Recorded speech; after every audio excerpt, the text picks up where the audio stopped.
Space was silent.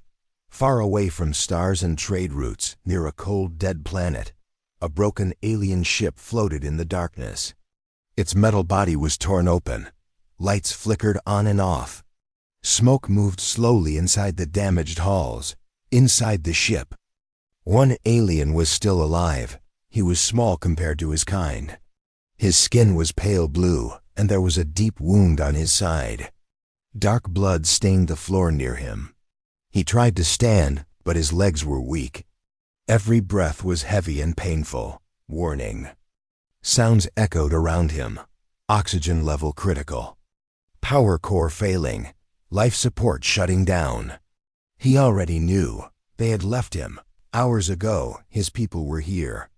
Strong ships, powerful weapons, cold voices. They looked at him not as a brother, but as a mistake. He was not like them. His race was proud and powerful. They believed only the strong should survive. Only warriors had value. But he was different. He asked questions. He felt fear. He showed kindness.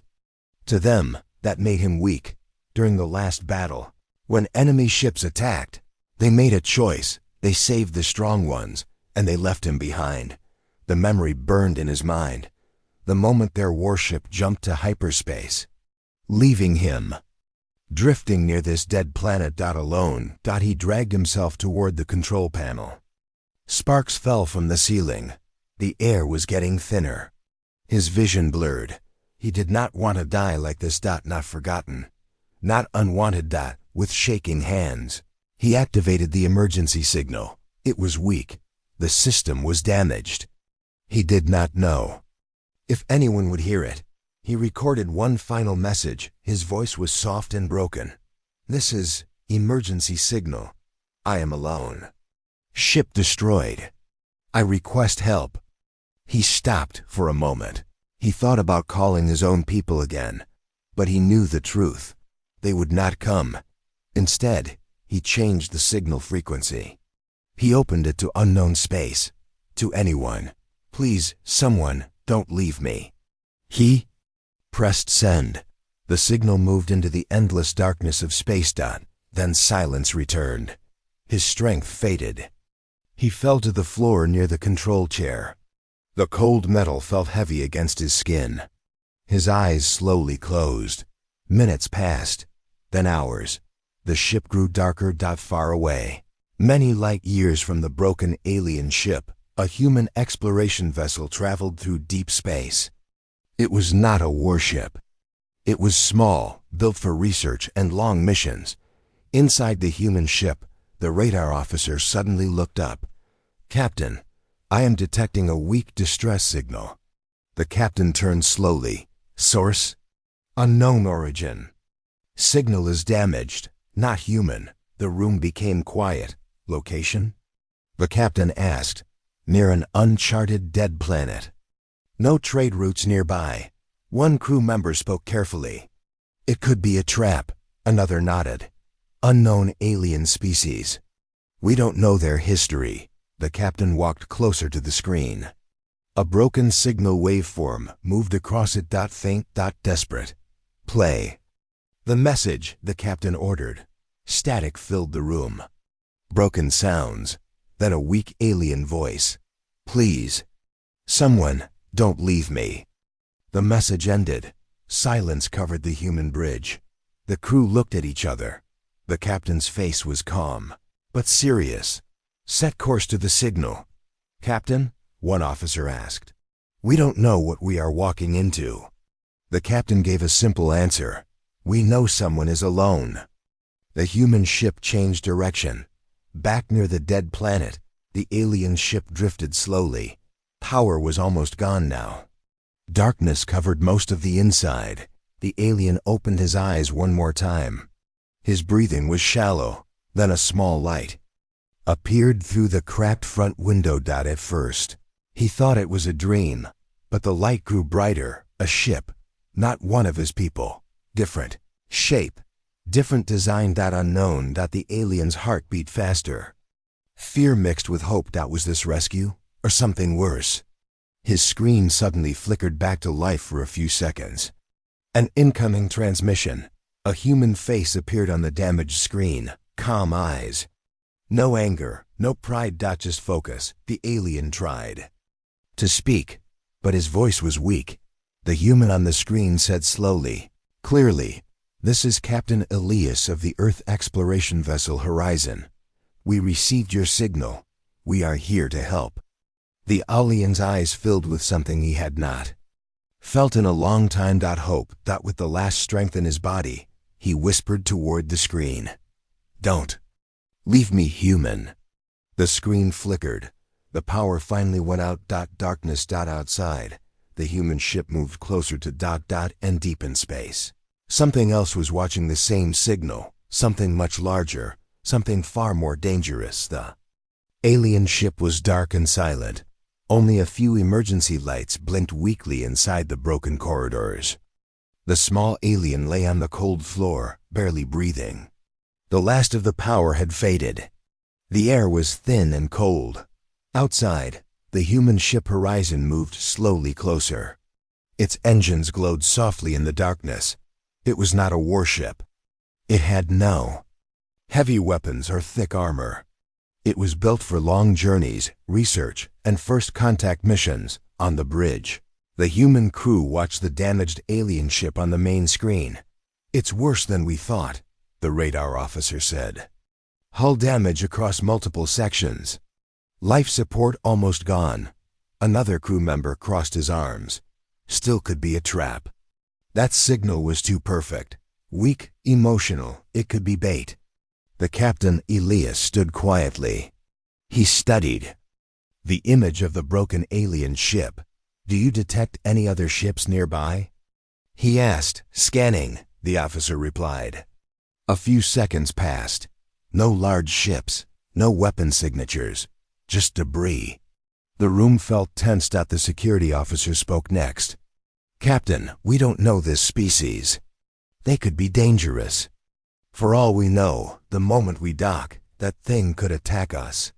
Elias looked at the frozen image of the alien face from the transmission. Pale skin, weak eyes. No anger, only fear. "That was not the face of a hunter," he said calmly. "But it could be acting," the officer insisted. The captain turned toward the crew. "What is our mission?" The science officer answered, "Exploration, peaceful contact. Rescue when possible." Elias nodded. "Exactly.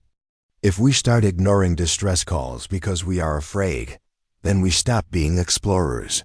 Silence filled the bridge. Finally, the navigation officer spoke. "Docking path is clear. We can attach to the rear airlock, minimal damage there." The captain gave the order. "Prepare docking team. Full protective suits. No weapons unless necessary." The security officer frowned. "You're really doing this?" Elias looked at him. "Someone out there asked for help. That is enough." In the equipment bay, 3 humans prepared for the mission. They wore white exploration suits with clear helmets. Small lights glowed on their shoulders. Each suit carried basic tools, medical kits, and emergency oxygen tanks. The security officer, Mara, checked her wrist scanner. Atmosphere inside the alien ship is thin, but breathable with suits. Radiation is low. Structural stability is questionable. The science officer, Leo, smiled nervously. "So not the worst place we've been." Mara did not smile back. "Stay close. No sudden moves." Captain Elias stepped into the bay. "Ready?" They nodded. The airlock door opened. With a soft hiss, through the thick glass, the alien ship looked like a wounded animal drifting in space. The docking clamps connected with a heavy metal sound. "Docking complete," the ship computer announced. Elias took a slow breath. "Let's bring him home." The human team entered the alien ship. The corridor was dark and full of smoke. Broken wires hung from the ceiling. The metal walls were burned and torn open in places. "Life signs?" Elias asked. Leo checked his scanner. 1 weak signal. "Very close, just ahead." They moved slowly through the hallway. Every step echoed in the silent ship. Then they saw him. The small alien lay near a control panel, motionless. His body looked fragile compared to the strong shapes of the ship's design. Dark blood had dried around his wound. Is he alive? Mara asked. Leo knelt beside the alien and scanned him. Yes. But barely. Heartbeat is slow. He won't last long. Elias stepped closer. He removed a small oxygen mask from his suit and placed it gently over the alien's face. The alien's eyes slowly opened. At first, they were full of fear. He saw the tall human figures around him. White suits, unknown shapes, unknown species. Tried to move, but his body was too weak. Easy, Elias said softly. We're here to help. The alien's translator device, still hanging from his neck, flickered to life. It struggled to understand the human language. Help. The alien whispered. Leo carefully cleaned the wound. You're safe now. The alien's eyes moved from one human to another. No weapons pointed at him, no anger. No cold looks, only concern. Confusion filled his mind. Why? He asked weakly. Why help me? Elias looked directly into his eyes. Because you asked. The alien stared at him. That answer made no sense. In his world, help was earned. Only the strong deserved it, but these humans came for him. A stranger, a weak one, his voice trembled. My people left me. Elias paused. Not anymore. The alien's eyes slowly closed again, but this time, he was not afraid. As the humans lifted him carefully onto a stretcher, the ship suddenly shook. A warning light flashed on Mara's scanner.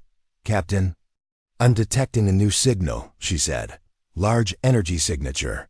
Very large. Elias looked up. From where? Mara's voice grew serious. From deep space. And its The human ship horizon moved away from the dead planet slowly. Inside the medical bay, soft white lights glowed above the small alien's body. Machines hummed quietly. A clear medical field covered his wound and began to heal the damaged skin. Alien was still unconscious. Captain Elias stood near the bed with his arms crossed. He watched the strange being carefully. The alien looked peaceful now, but his body showed signs of past pain. Old scars covered his arms. Thin lines marked his skin like silent memories. Leo, the science officer, studied the readings on the screen. He is stabilizing. His body is strong in a different way. Not built for brute strength, but for endurance. Mara stood near the door. And the signal I detected? Leo touched another screen. A large red dot blinked far away on the radar map. It's still there, he said. Not close yet, but moving fast. Elias nodded. We focus on our guest first. Hours passed. Finally, the alien's fingers moved. His eyes slowly opened. Bright white light hurt his vision. He tried to sit up, but a sharp pain stopped him. You should not move, Leo said gently. The alien looked around quickly. Smooth metal walls, soft light, strange symbols on screens. No harsh voices, no shouting. Where? He asked weakly. You are on our ship, Elias answered. You are safe. The alien's breathing became faster. His eyes showed fear again. Safe? From who? Elias did not answer right away. He pulled a chair closer and sat down. Tell us what happened. The alien was silent for a long moment. His hands tightened on the medical blanket. My name is Kale, he said finally. I was born on a warship. My species does not have peaceful homes. We live for battle. We respect power. He swallowed slowly. I was never powerful. Leo listened carefully. Mara remained quiet, but her eyes softened. Kale continued. When I was young, I asked questions. Why do we fight? Why do we destroy? They called me strange. Weak. My body was smaller than others. My mind, different. He looked at his thin hands. They trained me as a soldier anyway. But I failed combat trials. I hesitated during attacks. I did not enjoy the suffering of enemies. Elias spoke softly. That does not sound like weakness. Kale looked at him with confusion. In my world, it is. The medical monitor beeped steadily as he continued his story. During our last battle, we attacked a mining colony. Resistance was small, easy victory. But an enemy ship damaged ours badly. Chaos filled the halls, fires, explosions. His breathing became heavier as he remembered. I was ordered to guard an escape pod. But when wounded soldiers tried to reach it, I helped them first. I broke formation. I disobeyed. Mara stepped closer. You saved lives. Kale shook his head slowly. I delayed the launch. The commander saw me. He said I endangered the mission. He called me a defect. The word sounded heavy in the room. They left me behind as punishment. They sealed the ship sections and jumped to hyperspace. I was still. Inside. Silence filled the medical bay. Leo whispered. They abandoned you because you showed mercy? Kale closed his eyes. Mercy is weakness to my kind. Elias stood up slowly and walked to the window of the medical bay. Outside, stars moved gently across the darkness. In human history, Elias said, we also believed strength meant power. We fought many wars. We hurt each other. Kale looked at him carefully. But we learned something, Elias continued. Real strength is not destroying others. Real strength is protecting them. Kale's eyes widened slightly. That idea was new to him. Why? He asked simply. Elias turned back toward him. Because we are stronger together. Before Kale could respond, a sharp alarm echoed through the ship. Red lights flashed across the walls. Mara tapped her wrist device quickly. Captain, the large energy signature just increased speed. It's entering this sector. Leo checked the main radar screen.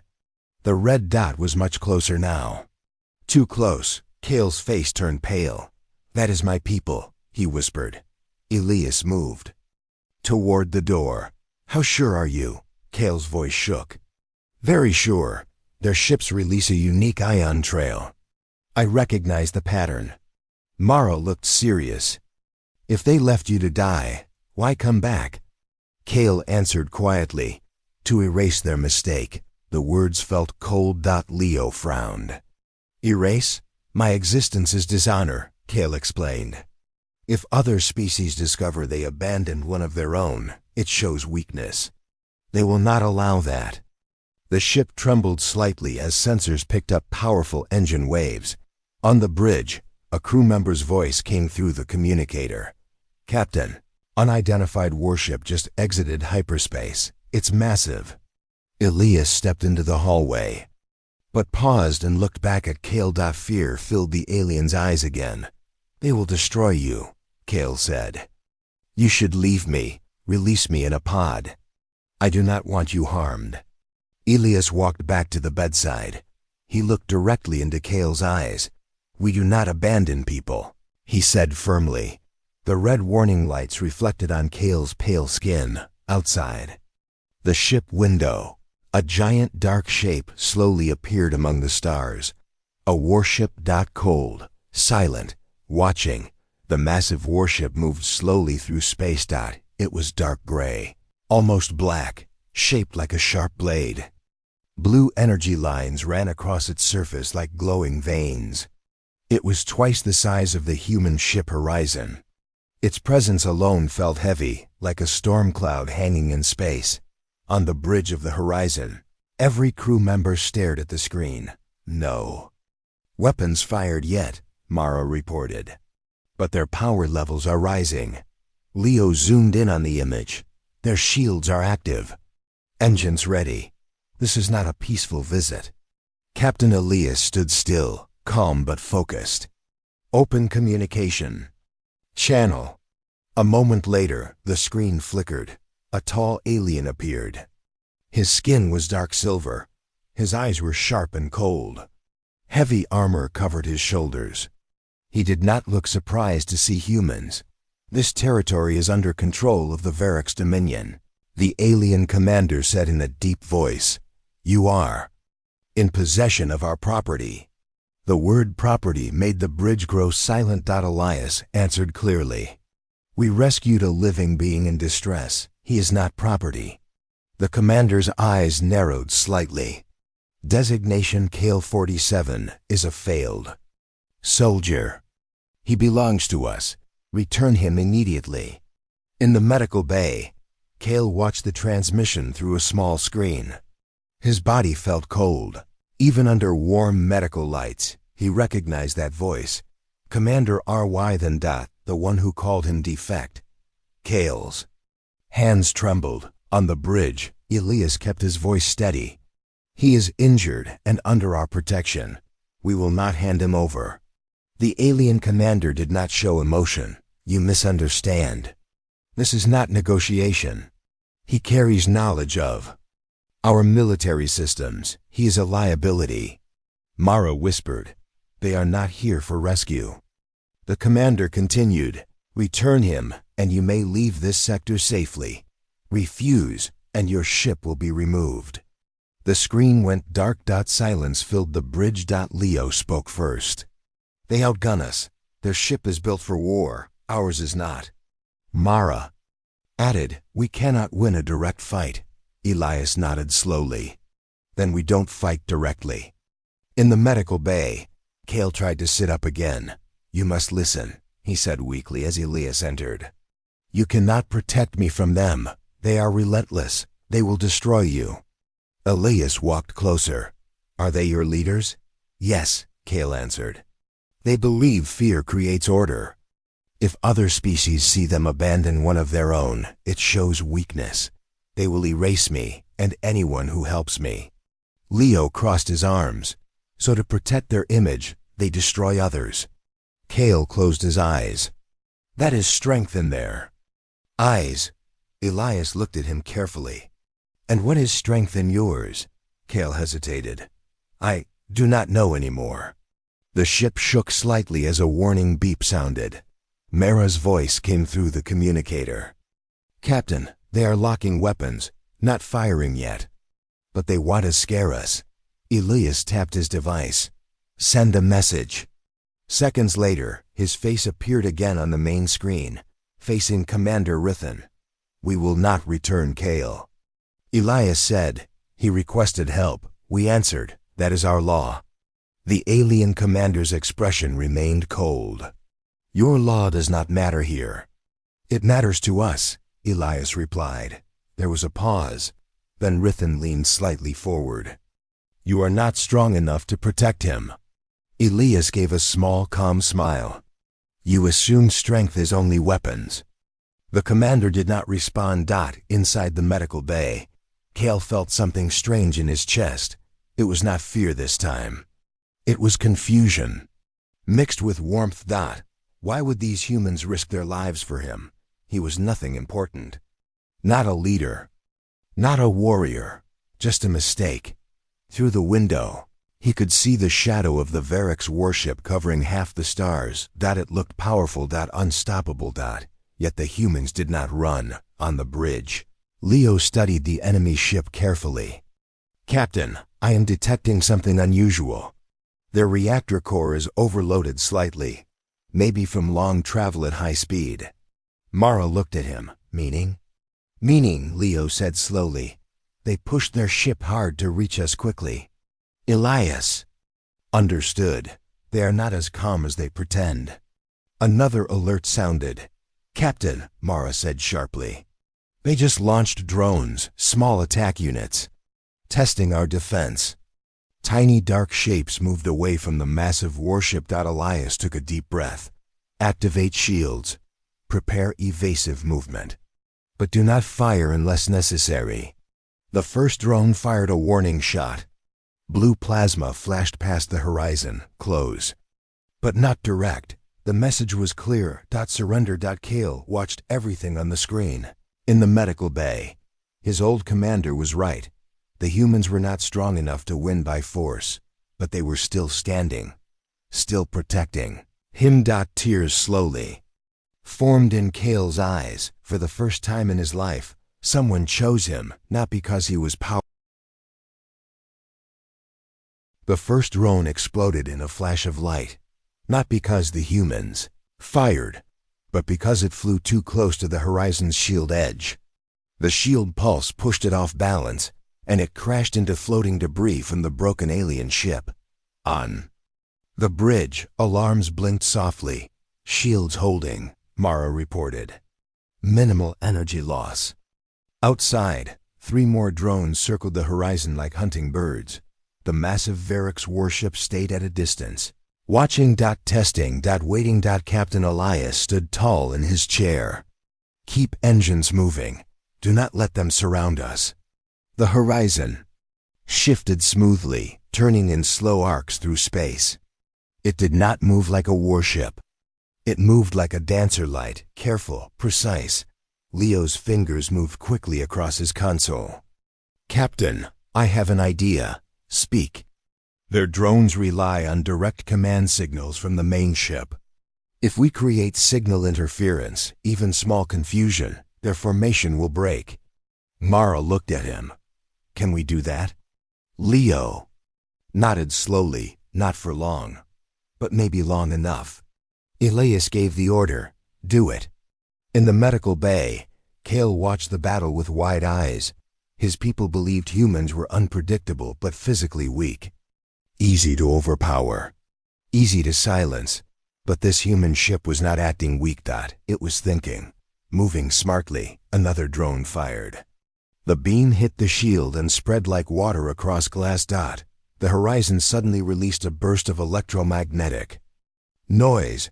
On the radar screen of the Varix warship, signals flickered. 2 drones lost coordination. One drifted off course. Another collided with the first in a bright explosion. Commander Rithan's jaw tightened. Stabilize drone control, he ordered. But the horizon was already moving again, changing position, forcing the larger ship to adjust. Back on the human bridge, Leo smiled slightly. It worked. Only for a moment, Mara warned. They are adapting. She was right. The Varix warship powered up its main cannons. Blue energy gathered at the front of the massive ship. Kale felt fear return. That weapon, he whispered. In the medical bay, it can break your ship in one strike. Elias heard this through the open channel. Understood, he said calmly. Instead of preparing to fire back, Elias opened communication again. Commander Rithan appeared. You continue to resist, the commander said coldly. Impressive but pointless. Elias leaned forward slightly. You traveled far and pushed your ship hard to reach us. Your reactor is unstable. For the first time, the alien commander blinked. You scanned us, he said. We observe. Elias replied. You came in anger, not strategy. Rithan's eyes narrowed. Return, Kale, and this ends. Elias shook his head slowly. You call him defect. We call him crew. Those words echoed in the medical bay. Crew. Kale's chest tightened. No one had ever called him that. On the Varix bridge, officers exchanged uneasy looks. Rithan's voice grew sharper. He carries military knowledge. And you carry fear. Elias answered quietly. You fear what others will think if they learn you abandon your own. Silence. The human crew watched carefully. Elias continued. You are strong in weapons. But if word spreads that the Varix Dominion leaves wounded soldiers behind, how strong will you appear? That hit harder than any weapon, Rithan understood. Politics, reputation, power through fear. If humans survived and shared this story, the Varix image of perfection would crack. On the horizon, Mara whispered, You're not fighting with guns. Elias kept his eyes on the commander. Strength is not hiding mistakes. Strength is admitting them. Rithan's expression darkened. You are naive, human. Maybe, Elias replied. But we do not erase our failures, we learn from them. The large cannons on the Varix ship dimmed slightly, not fully powered down, but hesitating. Inside the medical bay, Kale felt something shift. Inside him, his whole life. He believed strength meant never showing weakness, but these humans were different. They stood in front of danger, openly, not pretending to be perfect, not afraid to speak truth. The silence between the two ships grew heavy. Finally, Rithan spoke. You protect one weak soldier and risk your entire crew. Elias answered without pause. No one is weak when someone stands beside them. The bridge of the Varric ship grew quiet. Rithan studied the smaller human vessel. It had no massive guns, no heavy armor, yet it did not shake. It did not beg. It did not surrender. After a long moment, the commander gave a low command to his officers. The giant cannons powered down completely. The drones returned to formation. You are fortunate. Human, Rithan said slowly. We will not waste further energy here. Elias did not smile. Safe travels, Commander. The Varric's warship began turning away, but before the channel closed, Rithan added one final line. This is not over. The galaxy is watching. The screen went dark. On the horizon bridge, the crew released the breath they had been holding. They're retreating, Mara confirmed. Leo leaned back in relief. We actually did it. In the medical bay, Kale stared at the stars as the massive shadow disappeared. They did not win with power. They won with courage. And for the first time in his life, Kale did not feel like a defect. He felt chosen. The stars outside the horizon looked calmer now. The massive Varric's warship was gone. Only a faint energy trail remained where it had jumped back into hyperspace. The threat that once filled half the sky had disappeared, but the silence that followed was heavy. On the bridge, the human crew slowly returned to their stations. Some looked relieved. Others still watched the radar screens, just in case the warship came back. Mara crossed her arms. Do you think they'll return? Captain Elias shook his head slightly. Not today. They pushed their ship too hard already. They needed to save face more than they needed a fight. Leo leaned back in his chair. Still, that was close. Elias allowed himself a small smile. Close is better than lost. In the medical bay, Kale sat up for the first time without pain. The healing field around his wound glowed softly. Most of the injury was already repaired. Only a thin mark remained on his side. He looked at his reflection in the metal wall. Same small body. Same pale skin. Same weak-looking form. But he did not feel the same inside. Leo entered the room with a small tray of nutrient packs. You should eat, he said. Your body needs energy. Kale took the pack slowly. Thank you. He paused before opening it. Why did your captain risk everything for me? He asked. Leo sat down across from him, because that's who he is. But I am nothing important, Kale said. I am not strong. I am not useful. Leo gave a soft laugh. You helped wounded soldiers instead of saving yourself. That sounds important to me. Kale looked confused again. That was a mistake in my world. Leo leaned forward. Maybe your world is wrong. The words stayed in the air. Kale thought about them as he slowly consumed the nutrient pack. Later, Captain Elias entered the medical bay. Feeling better? He asked. Kale nodded. Yes, Captain. The word sounded strange on his tongue. Elias noticed. You don't have to call me that. Kale looked down.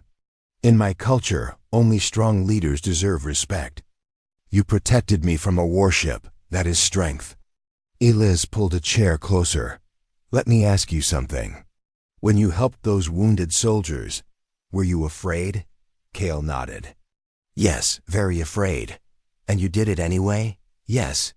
Elias smiled gently. That is real strength. Kale's eyes widened slightly. No, he said. Real strength is victory in battle. That is one kind of strength, Elias replied. But not the only kind. He pointed toward the bridge. Above them, every person on this ship was afraid today. We knew that warship could destroy us, but we stayed. Not because we were powerful, but because leaving you behind would have been wrong. Cale's throat tightened. You risked everything. For someone weak, Elias shook his head. We risked everything for someone who needed us. The difference between those two ideas felt huge to Cale. For the first time, he understood.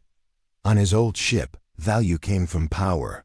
On this human ship, value came from being alive. An alarm beeped softly on the wall. Leo checked the screen. Long range. Scan complete. No Varric signals in this sector. Mara's voice came through the communicator. Bridge confirms. Space is clear. Cale released a slow breath. They really left, he whispered. Elias nodded. Yes, Cale looked at the stars through the window. Then I have nowhere to go. The words sounded empty.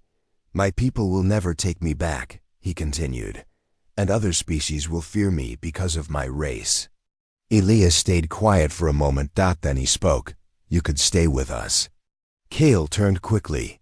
Stay. Here, Leo smiled. We always need more hands on a long mission. But I am not trained like your crew, Cale said. Mara entered the room, leaning against the doorframe. Good. We already have enough stubborn humans. Maybe a kind alien will balance things out, Cale blinked. You would accept me as part of your crew? Elias extended his hand slowly. On this ship, no one is left behind. Cale stared. At the hand. In his culture, touch was rare. Only warriors touched during combat or ritual, but this hand was not a threat. It was an offer. His fingers trembled as he reached forward. He placed his small hand into the captain's. The human grip was warm, steady. Something inside Cale finally broke free. Not fear, not shame, but relief. Tears filled his eyes. Would like that, he whispered. For the first time in his life, he felt like he belonged somewhere. Not because he was strong, not because he was useful, but because someone chose him. Outside the ship, the stars stretched endlessly in every direction. The human ship horizon drifted quietly through open space. No alarms, no warships, no fear, only the soft glow of distant stars and the low hum of the ship's engines. For the first time since the battle, the crew finally relaxed. Some sat in the common area, drinking warm beverages. Others checked systems or reviewed data from the strange encounter. But the biggest change was inside the ship's lower deck. Cale stood in front of a small door. It was plain, gray, and simple. A small number was printed beside it. Crew quarters. 12. Leo stood next to him. This one is yours. Cale stared at the door. Mine, Leo nodded. Every crew member gets their own space. Cale slowly touched the door panel. It slid open with a soft sound. Inside was a small room. A bed attached to the wall. A desk, a storage locker. A tiny window showing the endless stars outside. It was not large. It was not impressive, but it was warm. Safe. No weapons. No battle symbols. No cold metal chains or training equipment. Just a quiet place. This is for me? Cale asked again, as if he still did not believe it. Leo smiled. Yes, welcome to the crew. Cale stepped inside slowly. His fingers brushed the surface of the desk. The material felt smooth and clean. On the wall, a small screen displayed a simple message. New crew member registered. Cale. Cale's throat tightened. No number, no defect label, no punishment code, just his name. Later, Cale walked through the ship's corridor. Crew members passed by and gave small nods or friendly smiles. Some even greeted him. Morning, Cale. Good to see you up. Let us know if you need anything. Each word felt strange, but also comforting. On his old ship, other soldiers only spoke to him when giving orders. No one asked how he felt. No one cared if he was comfortable. Here, it was different. He reached the observation deck and found Captain Elias standing near the large window, watching the stars. Cale approached slowly. Captain, Elias turned. Just Elias is fine. Cale hesitated. Elias, thank you for everything. The captain shook his head. You don't need to thank me. You're part of the crew now. Cale looked out at the stars. My people would call this weakness. Elias crossed his arms. Maybe, but tell me, how do you feel right now? Cale thought for a moment. Safe, he said. Then after a pause he added, and not alone. Elias smiled. That sounds like strength. To me. A few hours later, the Horizon received a long-range message. Mara brought it to the captain. Encrypted signal. Origin, Varrock's territory. Cale felt a cold wave move through his chest. They found us again. Elias opened the message. It was short, simple, no threats, only a single line of text. Designation Cale 47 has been removed from Dominion records. He no longer exists to us. The message ended. Silence filled the bridge. Leo frowned. That's it? No attack? No warning? Mara crossed her arms. They erased him like he never lived. Cale stood still, staring at the screen. In his old life, that message meant shame. It meant he had no place among his own kind, but now. He looked around the bridge. At the humans who had risked everything for him. At the ship that gave him a room. At the captain who offered him a hand instead of a weapon. Cale stepped forward. Send a reply, he said. Elias raised an eyebrow. What do you want to say? Cale took a deep breath. He spoke slowly, clearly. Tell them this. He looked at the stars outside. You left me because I was weak. The crew listened quietly, but the humans showed me what real strength is. Elias nodded and sent the message. No response came back, only silence, but this time, the silence did not feel empty. Days later, Cale stood in the engine room with Leo. Try adjusting that control slowly, Leo said. Cale followed the instruction. The engine output stabilized. Leo smiled. See, you're learning fast. Cale looked at the glowing engines. On my old ship, I was trained to destroy things. Here, I help keep them alive. Leo patted his shoulder. Sounds like a good trade to me. Cale gave a small, honest smile. On the observation deck, Cale looked at the stars once more. He remembered the moment he lay alone on the cold floor of his broken ship. The fear, the silence, the feeling of being forgotten. And then he remembered. The human face on the screen. We are here to help. Cale whispered softly, almost to himself. Thank you, human. The Horizon continued its journey through the galaxy. And this time, Cale was not drifting alone in the dark. He was part of a crew, part of a family.